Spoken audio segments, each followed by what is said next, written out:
Well, hello, Transparent Church and friends. This is Pastor James with the Word of the Day.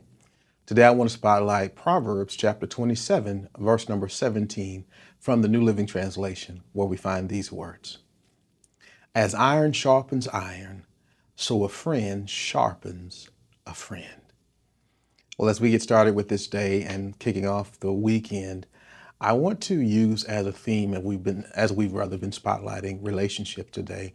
I want to talk about today as a theme, reciprocity in relationships. Solomon in his wisdom begins to say to us that friends should do at least one thing, if nothing else.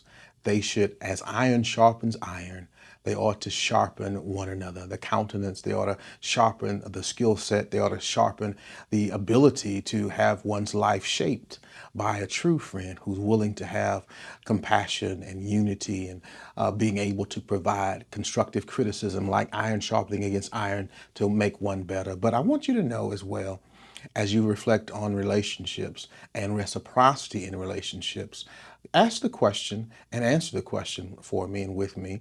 Are the relationships that I am in, are they one-sided?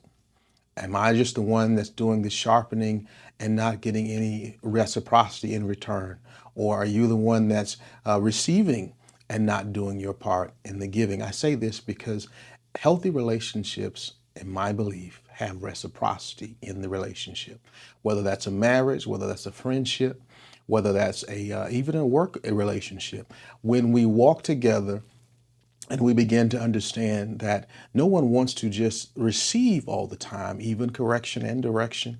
But when we begin to understand there is something that happens when there is reciprocity, rather, in the relationship, a give and a take, a back and forth of a sharpening and a developing, and also allowing the other person to know that you appreciate what they bring to the table because you're also bringing something to the table as well. So as we started, I will end by allowing and asking you rather to examine your relationships and be prayerful about how God wants you to sharpen them more and or how he wants you to examine your part in being one who's providing reciprocity in your relationship. God bless you. Have a marvelous weekend, and Lord willing, we'll see you next time. If we don't see you at church before then, at the transparentchurch.org. God bless you.